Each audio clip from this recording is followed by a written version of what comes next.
돌연변이라는 것이 있습니다. 생물체에서 어버이의 계통에 없었던 새로운 형질이 나타나는 현상을 돌연변이라고 합니다. 유전자나 염색체의 구조에 이제 변화가 생겨서 일어나게 되는 일이죠. 세포 분열 과정 중에서 유전 물질인 DNA가 복제되는데 그 과정에서 이제 잘못된 그런 세포가 이제 분열될 때 이제 그런 오류가 생긴다고 합니다. 지금 이 순간에도 우리 몸은 세포 분열을 일으키죠. 그 과정 속에서 돌연변이도 발생한다고 합니다. 그런데 그 과정에서 생기는 그 문제가 이제 돌연변이 세포가 나오면 세포 자살과 같은 그런 과정을 통해서 이제 돌연변이가 생기는 것을 사전에 방지한다라고 합니다. 하지만 이런 시스템이 완벽하지 않기 때문에 이 생식 세포에서 발생되는 일부의 돌연변이는 자손으로 이렇게 전달되기도 하고, 또 외부의 어떤 환경적인 변화, 방사선이나 뭐 화학 물질 등으로 인해서 돌연변이가 생기는 그러한 일이 있다고 합니다. 그런데 오늘 본문 말씀을 보니까 예수님 시대에 있었던 사람들 가운데 꼭 이 돌연변이와 같은 인물들이 존재하는 것을 보게 돼요. 바로 오늘 본문에 등장하는 사두개파 사람들이 바로 그러한 사람들이었습니다. 자, 이들은 그들의 조상 계통에는 없었던 새로운 형질이 나타나 유전된 사람들입니다. 사두개인, 그들은 누구인가 하면은 오늘 본문 23절에서 그들에게 대하여 아주 간단한 수식어로 그들이 누구인지를 설명하고 있습니다. 23절 말씀 보시면 부활이 없다 하는 사두개인들, 부활이 없다 하는 사두개인들이라고 이야기합니다. 자, 먼저 사두개인이라는 이 이름 안에 그들이 누구인지에 대한 설명이 들어 있어요. 사두개라는 단어는 히브리어로 사독이라는 말이고, 이걸 이제 헬라어식으로 그리스 발음으로 했을 때 이제 사두개라는 발음이 되는 것입니다. 사독은 누구인가 하면은 다윗과 솔로몬 시대에 대제사장으로 있었던 사람이 사독이라는 사람입니다. 그리고 솔로몬 시대 때부터는 대제사장직은 사독 계열, 사독의 혈통에서만 대제사장으로 세워질 수 있다라고 그렇게 지정이 됩니다. 그러니까 이 신약 시대의 사두개인들은 바로 이 다윗 시대 때부터 흘러오고 있는 이 대제사장 가문, 그 사독 계열의 사람들을 모두 이제 사두개인이라고 칭한 것입니다. 자, 그래서 이들은 사독 혈통, 즉 대제사장의 그 혈통이라는 그 지위를 통해서 이 유대교 사회에서는 막강한 파워를 가져다주는 그런 명분이 되었습니다. 자, 그리고 자신들의 이와 같은 신분과 정체성을 유지하고 더 견고하게 하기 위해서 그들에게 필요한 게 무엇이었는가 하면은 바로 율법이었죠. 모세오경. 그 사두개인들은 자신들의 어떤 유일한 경전으로 율법, 모세오경을 선택했습니다. 자, 이런 부분에서 사두개파는 바리새파와 공통분모가 있습니다. 둘 다 율법을 굉장히 중시했고 또 자신들의 어떤 철학과 사상으로 받아들였습니다. 그래서 유대인들의 최고 기관이라고 할 수 있는 산헤드린 공의회, 그 공의회의 다수가 바로 이 사두개파 사람들로 이루어졌고 또 바리새인들로 이루어져 있었습니다. 자, 그런데 이들의 두 번째 특징으로 언급되는 게 뭐냐면 부활이 없다 하는 이라는 겁니다. 부활이 없다라고 그들은 생각을 했습니다. 사실 사두개인들이라는 그 이름이 사독의 혈통이라는 뜻을 가지지만 그들이 로마 시대에 하나의 어떤 권력 집단이 될 수 있었던 데에는 신구약 중간기의 이 정치적인 역학 관계 속에서 그들이 이제 로마 정부로부터 대제사장직을 수여받았기 때문이었습니다. 헤롯이 그 당시 로마 정부가 세운 이스라엘의 분봉왕이었다고 한다면 이 사두개파 사람들은 로마 정부에 의해서 새롭게 세워진 대제사장들이었다라는 것이죠. 그리고 당시 헬레니즘의 영향을 많이 받아들이면서 자신들만의 어떤 정치 철학과 사상을 형성하게 되는데, 이런 면에서 이 바리새인들과 이 사두개인들이 이제 구분이 됩니다. 이 사두개파 사람들에 대해서 좀 더 자세하게 이제 설명해 주는 구절이 사도행전 23장 8절 말씀입니다. 여기서 이 사두개인들에 대해서 이렇게 설명을 합니다. 이는 사두개인은 부활도 없고 천사도 없고 영도 없다 하고 바리새인들은 다 있다 함이라. 사두개파 사람들은 부활은 없다, 천사도 없고 영도 없다, 죽으면 끝이다, 그렇게 주장했던 사람들이 바로 이 사두개파 사람들이었다라는 것이죠. 종합하면 이 사두개인들은 유대교 사회 안에서 정말 특이한 종족이었다라는 것입니다. 마치 돌연변이와 같아요. 그들은 율법을 믿습니다. 그리고 대제사장의 혈통이었습니다. 그럼에도 불구하고 동시에 이 헬레니즘 사조를 받아들이면서 부활도 없고 천사도 없고 영도 없고 죽으면 끝이다, 그렇게 생각을 했다라는 거죠. 정말 특이한 종족이 이 당시 존재했던 사두개파 사람들이었다라는 것입니다. 자, 그런데 이들이 오늘 예수님께 와서 질문을 던지는 거죠. 지난주에 사실 지난주가 아니죠. 오늘 본문의 어떤 시간적 상황으로 봐서는 조금 전에 바리새인과 헤롯 당이 공조하여 예수님께 와서 던진 질문이 뭐였습니까? 가이사야에게 세금을 바치는 것이 옳습니까? 예수님을 공경에 빠뜨리기 위해서 던진 질문이었죠. 오늘 마찬가지로 사두개인도 예수님께 와가지고 예수님을 좀 혼란스럽게 하기 위해서, 공경에 빠뜨리기 위해서 질문을 던진 겁니다. 그들이 던진 질문은 부활에 관한 내용이었습니다. 율법은 믿지만 부활을 믿지 않는 사두개파 사람들이 율법의 내용 가운데 만약 부활이 있다라고 한다면 일어나게 될 어떤 문제들에 관해서 예수님께 질문을 한 겁니다. 당시 율법에는 어떤 법이 있었는가 하면은, 형제가 이제 같이 살다가 한 형제가 죽으면 이제 다른 살아있는 형제가 그 죽은 형제의 아내를 자기의 아내로 받아들여야 된다라는 그런 법이 있었어요. 이게 형사 취수제라고 하거든요. 자, 그런데 이제 어떤 집이 있었는데 이 사두개파 사람들이 예수님께 이제 한 가정을 하는 거죠. 어떤 집이 있었고 거기에는 7 형제가 있었습니다. 첫째가 장가들어서 죽었고, 그래서 둘째가 이 형사 취수 제도에 의해서 둘째가 그 첫째의 그 아내를 맞아들이게 되었고, 근데 둘째도 죽고 또 셋째가 그 아내를 맞아들였고 또 셋째도 죽고, 그렇게 이제 7째까지 다 죽고 마지막에 그 아내마저 죽었다라는 거죠.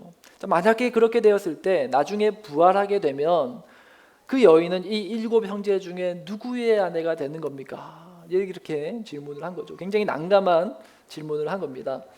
자, 율법을 믿고 따르지만 부활을 믿지 않는 이 사두개파 사람들이 예수님을 아주 곤란스럽게 만들기 위해서 이런 질문을 던진 거죠.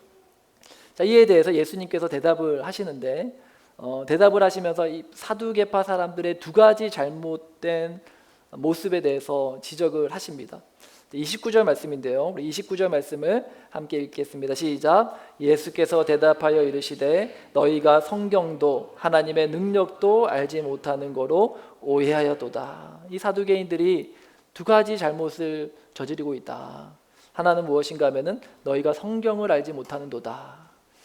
그렇게 얘기하고, 이거 또 하나는 하나님의 능력을 알지 못한다. 그렇게 말하고 있습니다. 구체적으로 이 문제가 무엇인지에 대해서 한번 생각해 보기 원합니다. 첫 번째로 사두개인들이 이와 같이 율법을 받아들이지만 부활을 믿지 못하는 문제의 원인이 뭐냐? 바로 너희가 성경을 알지 못하기 때문이다라고 예수님께서 말씀하시는 거예요.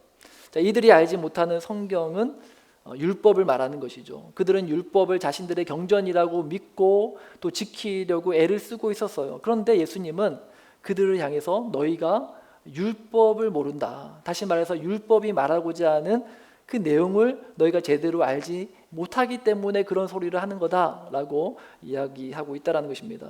자, 그러면서 주님께서는 율법에 기록된 말씀, 즉 모세오경이라고 하는 창세기부터 신명기까지의 내용 가운데 하나의 구절을 언급하시면서 이야기를 합니다. 그게 이제 32절 말씀인데요. 우리 32절 말씀을 함께 읽어보겠습니다. 시작. 나는 아브라함의 하나님이요 이삭의 하나님이요 야곱의 하나님이로라 하신 것을 읽어보지 못하였느냐? 하나님은 죽은 자의 하나님이 아니요 살아있는 자의 하나님이시니라 하시니. 자, 이 말씀은 유대인들이라면은 모를 수 없는 그런 구절이었어요. 왜냐하면 지금 바리새인을 비롯해서 사두개파 사람들이 믿고 있는 이 율법, 즉 모세오경을 기록한 사람 누굴까요? 모세오경을 기록한 사람은 누굴까요? 우리 학생부 한번 얘기해 보세요. 모세오경을 기록한 사람이 누굴까요? 누굴까? 네. 모르겠어요? 재영이가 한번 대답해 봐. 모세. 맞았습니다. 네. 모세오경을 기록한 사람은 모세입니다. 그렇기 때문에 바리새파 사람들과 사두개파 사람들은 모세라는 인물을 거의 신처럼 받들었고 또 그가 쓴 이 5권의 성경을 이제 유일한 경전이라고 믿었기 때문에 특히 이 구절은 그들이 절대로 모를 수 없는 구절이었어요. 달달달 외우다시피 하는 구절입니다. 왜냐하면 이 32절 9절에서 예수님께서 말씀하셨던 이 내용은 바로 모세가 하나님을 처음 만났던 그 장면에서 하나님께서 자기를 가리켜서 행했던 말씀하셨던 구절이 바로 이 말씀이기 때문이죠. 그 떨미기 나무 가운데서 하나님께서 모세에게 말씀하신 내용이 창세기 3장 6절에서 나옵니다. 이렇게 말씀하죠. 또 이르시되 나는 내 조상의 하나님이니 아브라함의 하나님, 이삭의 하나님, 야곱의 하나님이니라. 모세가 하나님 배우기를 두려워하여 얼굴을 가리매. 자, 여기서 하나님은 자기 자신을 가리켜서 아브라함의 하나님, 이삭의 하나님, 야곱의 하나님이다 라고 말씀하세요. 모세가 하나님께 부름받을 그 당시에 아브라함과 이삭과 야곱은 모세와 동시대에 살아 있었을까요? 아니면은 이미 이 세상 사람이 아닌 저 세상 사람이 되었을까요? 살아 있었습니까? 아니죠. 이미 이 시대에 모세가 살아있을 그 당시에는 아브라함, 이삭, 야곱은 아주 오래전에 죽고 없는 사람들이었어요.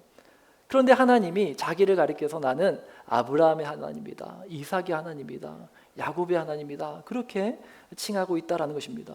그러면서 예수님이 하시는 말씀은 하나님은 죽은 자의 하나님이 아니다, 하나님은 살아있는 자의 하나님이다 라고 말씀하십니다. 그러니까 하나님께서는 지금 아브라함과 이삭과 야곱이 죽은 자라고 말씀하는 거예요? 아니면 살아있는 자라고 말씀하는 거예요?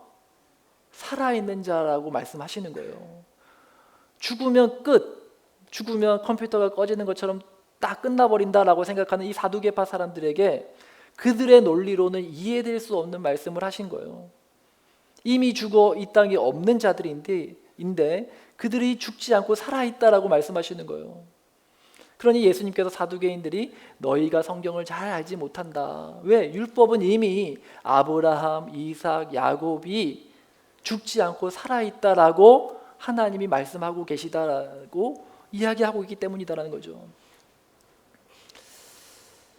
어쩌면 사두개인의 이와 같은 모습이 우리의 모습일 수도 있다라는 생각을 합니다. 우리가 매주일 교회에 와서 예배드리고 있지만 때때로 말씀도 보고 기도도 해요.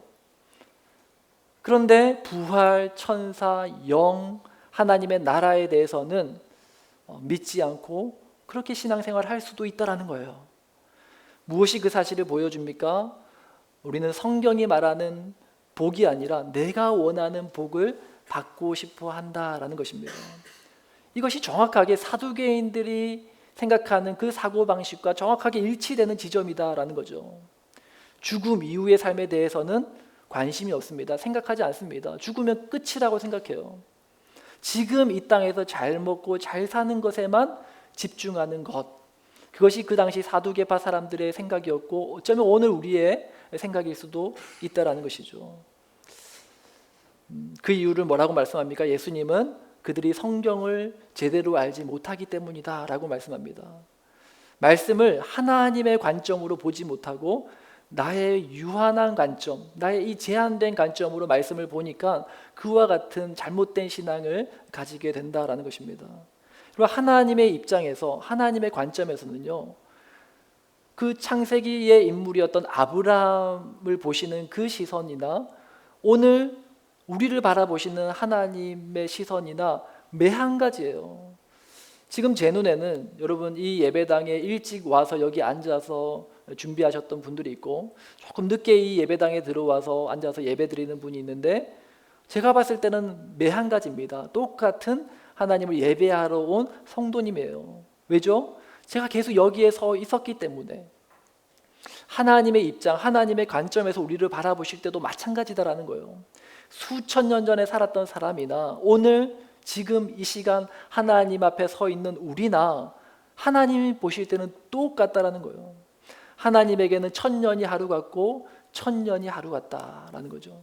높은 산에 오르면 저 멀리까지 훤히 내다 보이는 것처럼 하늘에 계신 하나님의 시야에는 인류 최초의 사람 아담에서부터 인류 마지막 누가 될지는 모르지만 그 마지막 남을 그 한 사람에 이르기까지 하나님은 단 한 번에 보실 수 있는 분이 하나님이시다라는 것입니다. 그리고 오늘 성경은 예수님은 우리도 그 하나님과 같이 영원한 존재가 된다라고 말씀하죠. 오늘 보면 30절 말씀 보시면 이렇게 말씀합니다. 부활 때에는 장가도 아니가고 시집도 아니가고 하늘에 있는 천사들과 같으니라. 우리도 천사와 같이 영원히 사는 존재가 된다라는 거예요. 우리는 늘 내 눈앞의 문제만 보고 삽니다. 당장 필요한 것에만 우리가 급급하며 살아가죠. 중요하지 않지만 급한 일 때문에 매우 중요하지만 급하지 않은 일을 놓치고 사는 것이 우리의 인생입니다. 그런데 우리는 하늘에 있는 천사들과 같이 앞으로 영원히 살아가야 할 존재들이라고 예수님께서 말씀하시는 거예요. 하루 이틀 살다가 그냥 죽는 하루살이 인생이 아니라 앞으로 영원히 살아가야 할 존재들이다라고 말씀하는 것입니다. 하나님이 성경을 통해서 우리에게 말씀하는 것이 바로 이거라는 거예요. 너는 이 땅에서의 삶이 끝나는 날에 꺼져버리는 컴퓨터 같은 인간이 아니야. 하루살이 인생이 아니라 그 이후에 나와 함께 영원히 살아가야 할 존재라는 사실을 잊지 말라는 거예요.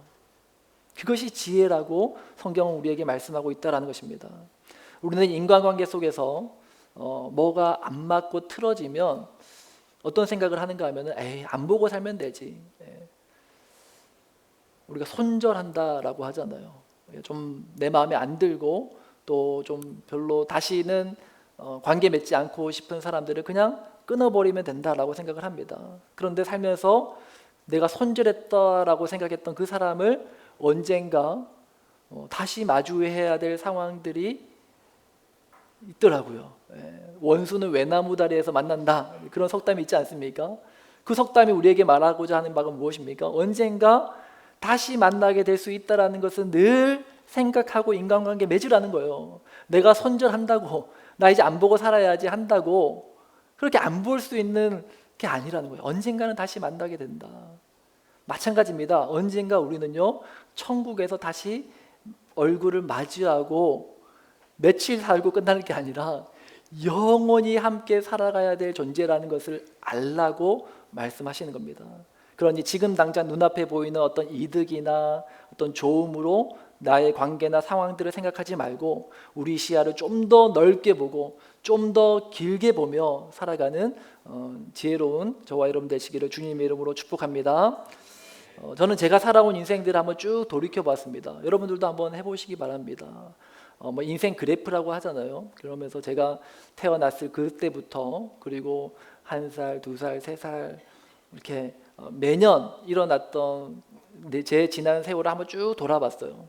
그리고 좀 굵직굵직한 어떤 사건, 사고가 있을 때를 한번 몇 날, 며칠 그 시간이 언제였는지 그 시일이 언제였는지를 한번 쭉 계산해 봐가지고 다 일일이 추적해서 한번 그걸 그래프로 한번 쭉 정리를 해봤습니다. 그랬더니 제 눈에 딱 들어온 게 뭐였냐면 10년 주기로 제 인생에 큰 변곡점이 생기더라라는 거예요. 제가 의도하지 않았고 제가 뜻하지 않았지만 제 인생 가운데 10살, 20살, 30살, 40살 될 때마다 딱 그 시점에 뭔가 제 인생에 큰 변곡점이 있구나라는 것을 제가 깨닫게 됐습니다.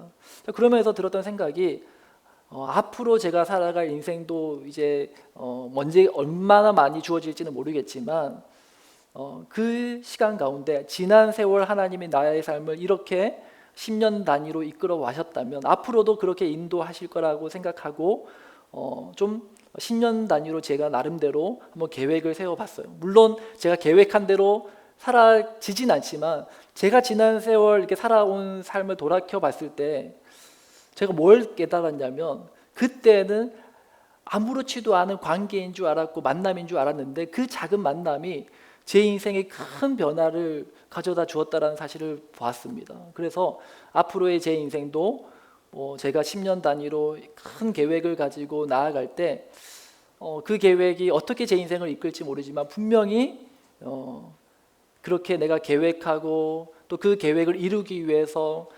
중단기적으로 오늘 또 이번 달 올해는 내가 뭘 이루어 가야 될지를 생각하고 살아간다면 분명히 그 인생은 10년 뒤에 20년 뒤에 전혀 다른 인생을 살게 될 것이다 라는 생각이 들었습니다. 좀 더 멀리 내다보는 내 인생에 대해서 당장 눈앞에 있는 현실만 급급하는 것이 아니라 과연 10년 뒤에 내가 어디에서 무엇을 하고 있을지, 20년 뒤에 나는 어떤 삶을 살아가고 있을지를 좀 더 길게 보고 좀 더 넓게 볼 수 있는 저와 여러분 되시기를 예수님의 이름으로 축복합니다. 더욱이 이 땅에서 우리의 삶이 끝난 이후에 영원한 삶까지 내다보실 수 있는 영적인 시야를 가지는 우리 모든 하늘샘교회 성도님들 되시기를 주님의 이름으로 축복합니다. 아멘. 그리고 예수님께서는 이 사두개인의 잘못을 지적하시는데 무엇에 대해서 지적하십니까? 너희가 하나님의 능력을 알지 못하는도다. 그러면 사두개파 사람들이 율법에 있는 이 형사 취수 제도를 가지고 예수님께 질문을 던졌잖아요. 부활 이후에는 이 여인이 이 7 형제 중 가운데 누구의 아내가 됩니까? 당시 아내를 남자의 소유물로 보는 그 시대적인 상황에서 나온 질문이었어요. 그런데 이 사두개인들이 알지 못했던 게 무엇인가 하면은 하나님께서 이 율법 가운데 왜 이 제도, 왜 이 형사 취수 제도를 만드셨느냐라는 거예요. 이것은 사실 이스라엘 백성들에게 율법을 주신 이유와도 연결됩니다. 여러분, 율법의 말씀들은요, 우리가 이 땅을 어떻게 살아가야 되는지에 대해서 주님께서 가르쳐 주시는 말씀이에요. 저 천국이나 부활 이후의 삶에 대해서 하시는 말씀이 아니라는 거예요. 죄로 인하여 깨어지고 망가진 이 세상에서 우리 그리스도인들이, 하나님 나라 백성들이 어떻게 살아가야 되는지에 대해서 말씀하시는 것이 바로 율법이고 성경입니다. 자, 그리고 그 율법을 주시면서 중간중간에 반복적으로 하시는 말씀이 뭐였는가 하면은 고아와 과부와 나그네를 돌아보라라는 말씀이에요. 왜냐하면 이것이 율법의 핵심이다라는 것입니다. 형이 죽으면 그 아내를 동생이 아내로 맞으라는 이 말씀도 남편 없이 혼자 된 그 여인이 그 시대적 상황 속에서 혼자 그 위험 가운데 살아가기를 그냥 방치하지 말고 너희 공동체 안에서, 너희 가족 안에서 그를 보호해주고 그를 살아갈 수 있도록 도와주라는 거예요. 그런 하나님의 배려로 만들어진 법이 바로 이 형사 취수 제도라는 것입니다. 누구의 소유의 개념이나 또 누구의 정욕을 채우기 위한 개념이 아니라는 거예요. 자, 그러면서 예수님께서 30절에 이렇게 말씀하십니다. 부활 때에는 장가도 아니 가고 시집도 아니 가고 하늘에 있는 천사들과 같으니라. 우리가 이 땅에 살면서 우리는, 남자는 장가도 가야 되고 여자는 시집도 가야 돼요. 왜? 하나님 보실 때 혼자 독처하는 것이 좋지 못하다라고 했거든요. 혼자는 외롭거든요. 혼자 이 험한 세상 살아가기 너무 버겁거든요. 그래서 부부가, 남자와 여자가 부모를 떠나 한 몸을 이루고 서로 힘을 합쳐서 이 험한 세상 너희가 잘 살아가, 서로 돕는 배필이 되어라, 그렇게 말씀해 주시고 하나 되게 하신 거예요. 그런데 저 천국에서는 남자는 장가도 안 갈 수 있고 여자는 시집도 안 가도 된다라는 거예요. 왜요? 그곳에는 전혀 외로움이 없거든요. 살아가기 힘들지 않거든요. 왜입니까? 32절 말씀에 아브라함의 하나님, 이삭의 하나님, 야곱의 하나님이 영원토록 우리를 지켜주시고 보호해주시는 하나님이 되시기 때문이다라는 겁니다. 오늘 우리가 믿는 하나님과 아브라함의 하나님, 이삭의 하나님, 야곱의 하나님이 동일한 하나님이심을 믿으시는 저와 여러분 되시길 바랍니다. 하나님은 영원이라는 시간 속에서 우리 모든 사람을 한눈에 보시는 거예요. 이 땅에서 하나님은 어떻게 일하십니까? 하나님은 아브라함을 통해서, 이삭을 통해서, 야곱을 통해서 이 땅에 하나님의 뜻을 이루어 가십니다. 고아와 가부와 나그네를 돌보는 그 일을 하나님이 직접 행하지 않으시고 율법이라는 말씀을 통해서 하나님 나라 백성된 이스라엘에게 당부하신 거예요. 그 일을 위하여, 그 일을 이루시기 위해서 율법을 주신 겁니다. 그런데 율법이 이 땅에서의 하나님 나라 백성의 삶에 대해서 말하지만, 그런데 하나님이 율법을 통해서 정말 드러내시고 싶으셨던 것은 저 천국에서의 삶이다라는 거예요. 오늘 이 땅에서 하나님 나라가 세워지는 것을 우리가 경험하면서 그들에게 영원한 하나님 나라를 사모하도록 하시고 싶으셨다라는 것입니다. 율법을 가진 이스라엘이라는 나라가 고아와 과부와 나그네를 돌아보고 하나님의 정의가 이 땅에 세워가는 그 모습을 통해서 진짜 천국, 진짜 하나님의 나라를 그것을 통해서 드러내 보여주고 싶으셨다라는 겁니다. 사두개인의 문제는 뭐냐? 바로 이와 같은 하나님이 율법을 주신 그 하나님의 마음과 뜻을 전혀 헤아리지 못했다라는 것이죠. 그냥 인간의 이기적인 마음으로 하나님의 말씀을 이해하고 있는 것입니다. 그러면 사두개인들은요, 율법만 잘 지키면 이 땅에서 잘 먹고 잘 살 수 있다라고 생각했습니다.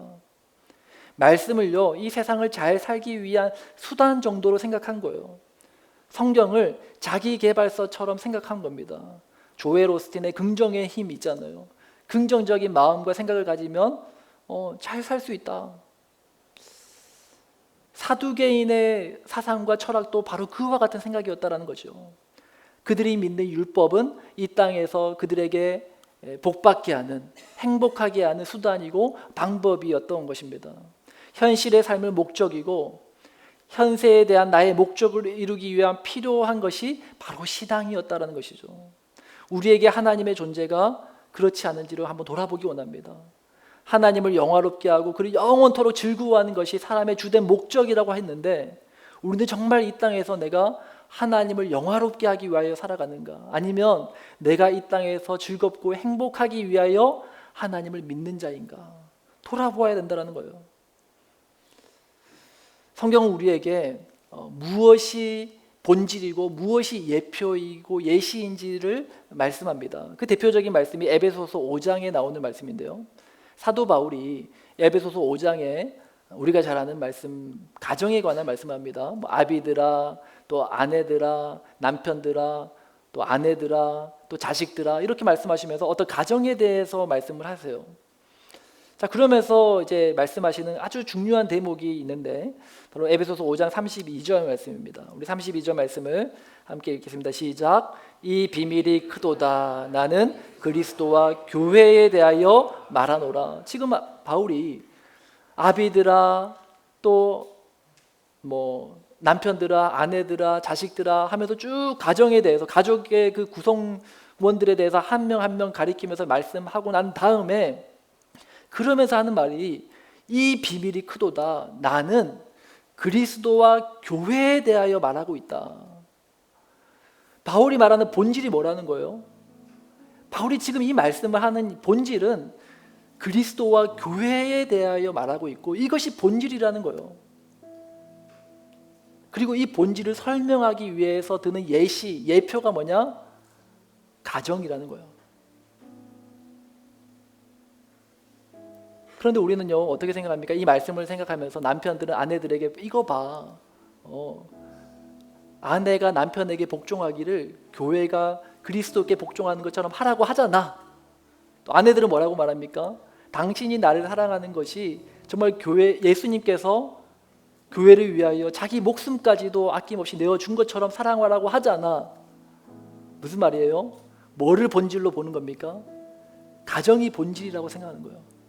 부부 관계가 본질이고, 그걸 더 잘하게 하기 위해서 예수님이 있는 거고 하나님이 있는 거고, 이걸 예시로 들어가지고 당신이 날 사랑해야지, 이걸 주장하고 있는 거 아닙니까? 이게 거꾸로 됐다라는 거예요. 바울의 말은 본질이 뭐라는 겁니까? 그리스도와 교회의 관계가 본질이고 그게 진짜고, 남편과 아내의 관계, 부모와 자녀의 관계는 그 본질을 드러내는 예표라는 거예요. 그래서 에베소서 5장 24절, 그러므로 교회가 그리스도에게 하듯 아내들도 범사에 자기 남편에게 복종할지니라. 남편들아 아내 사랑하기를 그리스도께서 교회를 사랑하시고 그 교회를 위하여 자신을 주심같이 하라. 교회와 그리스도의 관계가 본질이고 그것이 진짜고, 오늘 우리가 세워가는 이 가정의 모습은 그것을 본받아서 우리가 따라가는 하나의 예표와도 같은, 그것을 우리가 이루어가면서 진짜를 더 갈망하는 거예요. 진짜 우리가 마주하게 될 그 하나님 나라를 더 소망하게 되는 거예요. 다시 말해서 부활 때에는 우리가 누구의 아내가 되리까? 라고 묻는 그 사두개파의 질문에 성경이 우리에게 답하고 있는 답은 무엇입니까? 우리 모든 교회와 성도들은 그리스도의 신부가 된다라는 거예요. 이것이 본질이라는 거예요. 우리는 이것을 위해서 이 땅에서 가정을 이루고 교회를 이루고 살아가는 거예요. 그러니 이 땅에서 우리가 연을 맺고 살아가는 그 관계 속에서 때로는 내 마음에 들지 않을 수 있어요. 남편이 내 마음에 들지 않을 수 있고, 아내가 내가 원하는 어떤 모습이 아닐 수도 있고, 자녀가 또 그렇지 않을 수도 있어요. 그렇다고 여러분 실망하지 말라는 거예요. 바울의 말은. 왜? 그게 본질이 아니기 때문에. 사실 이 진리가 지금 우리의 지식으로는 다 이해할 수 없는 겁니다. 그렇죠? 부활 때에는 장가도 아니가고 시집도 아니가고 우리가 다 천사와 같다, 이 말이 잘 이해가 안 되고 와닿지 않아요. 왜? 우리의 눈에는 지금 이게 현실 같아 보이고 이게 진짜처럼 보이고 이것이 본질이라고 생각되는 거예요. 개미가 우리 인간 삶을 이해하지 못하는 것처럼 우리도 죽어서 가게 될 부활 때의 그 하나님의 나라, 하나님이 계신 그곳에 대한 이해와 지식이 없어요. 그러나 성경은 우리에게 분명히 말하고 있다는 거예요. 너희가 잘 알지 못하지만, 너희가 지금 와닿지 않겠지만, 그러나 본질은 이거라는 거예요. 그리고 무엇이 그 본질을 향해 나아가는 수단인지를 성경은 분명히 우리에게 말해주고 있다는 겁니다. 말씀의 결론을 맺습니다. 우리 찬양팀 나와주시고요. 율법은 믿는데 영적인 존재는 믿지 않고 죽으면 끝이라고 믿는 이 사두개파와 같은 사람들. 근데 혹 이것이 우리의 모습은 아닙니까? 교회는 다니고 성경도 보고 여러 가지 신앙 활동도 해요. 하지만 부활, 천사, 영혼, 천국에 대해 무지한 겁니다. 사실은 믿지 않는 거예요. 어쩌면 사두개파 사람들은 굉장히 솔직한 거예요. 자신들의 노선을 확실히 하잖아요. 우리는 율법은 믿지만 부활은 안 믿어. 영적인 세계 그런 거 안 믿어. 죽으면 끝이야. 굉장히 솔직해요. 그렇게 실제로 말하시는 성도님들을 보면은 기도가 나오죠. 이분은 왜 기도해야겠다. 더 문제는 무엇입니까?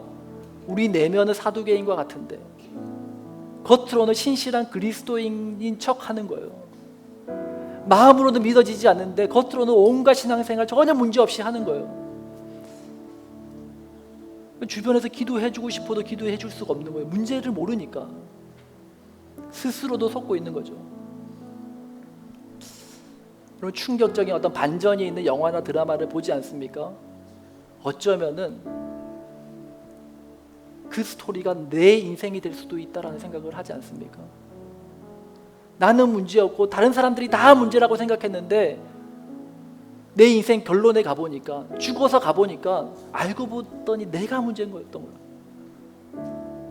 충격적인 반전 아닙니까? 그런 반전이 내 인생에서 일어나면 안 되잖아요. 오늘 우리 하늘샘교회 모든 성도들이 정말 지금도 살아서 역사하시는 그 아브라함의 하나님, 이삭의 하나님, 야곱의 하나님을 진실로 내 마음에 믿어지는, 부활도 없고 영도 없고 천사도 없다 말하는 그 사두개파와 같은 모습이 아니라 진실로 하나님 나라를 믿고 그 나라를 받아들이는 그러한 저와 여러분 되시기를 예수님의 이름으로 축복합니다. 우리 시간 함께 말씀을 생각하면서 기도하고 찬양하기 원합니다. 우리 전능하신 나의 주 하나님은 찬양하며 나아가겠습니다. 전능하신 나의 주 하나님은 능치 못하실 일 전혀 없네. 능치 못하실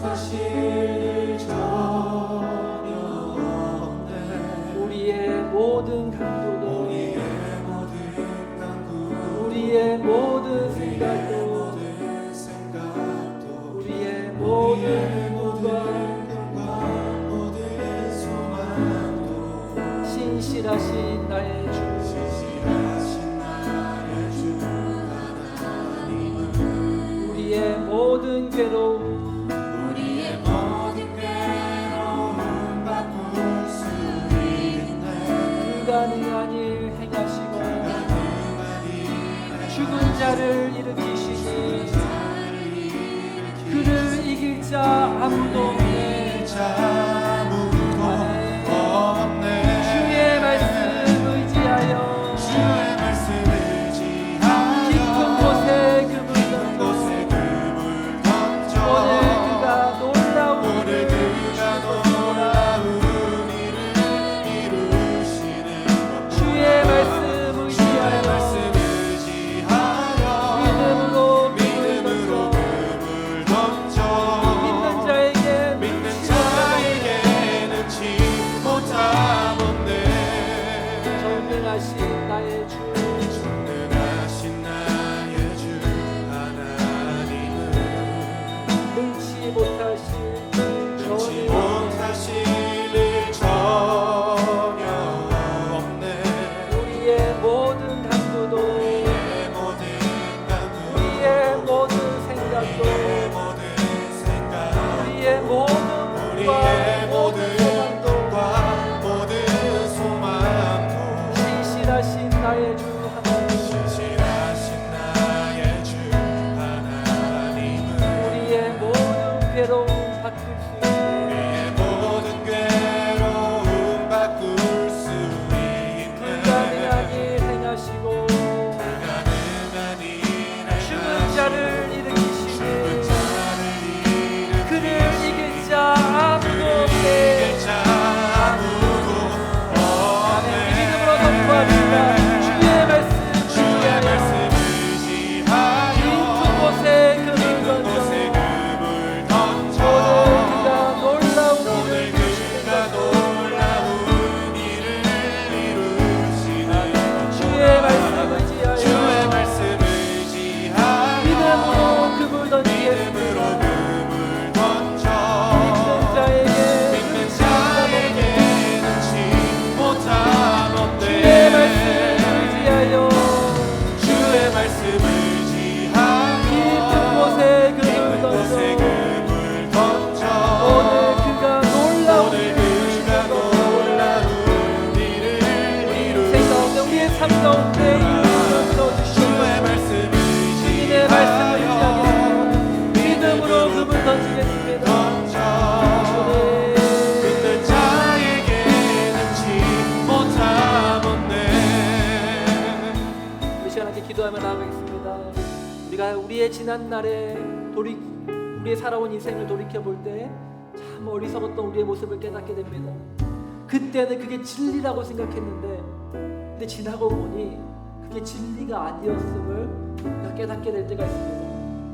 그렇다면 어쩌면 지금 내가 진리라고 생각하는 것들이 시간이 지나고 보면 그게 나의 착각일 수도 있고 나의 오해일 수도 있다는 것입니다.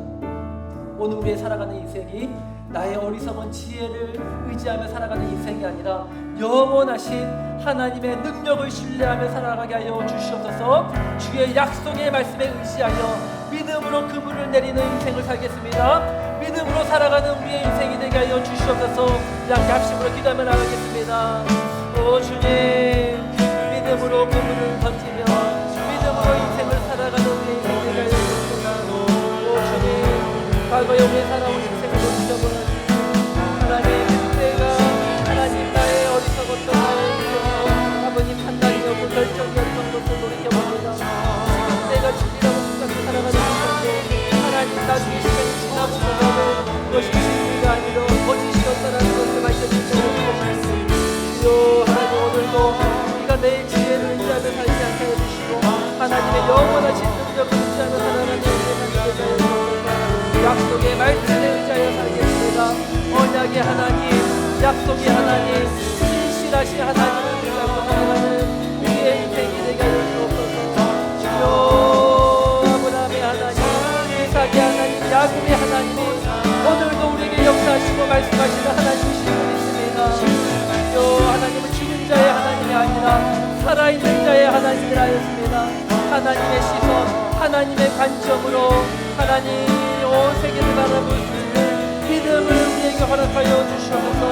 하나님, 우리 가정을 바라볼 때, 우리 자녀를 바라볼 때에도 하나님 당장 눈앞에 있는 것만 바라보지 않게 해주시고 넓게 보고 길게 볼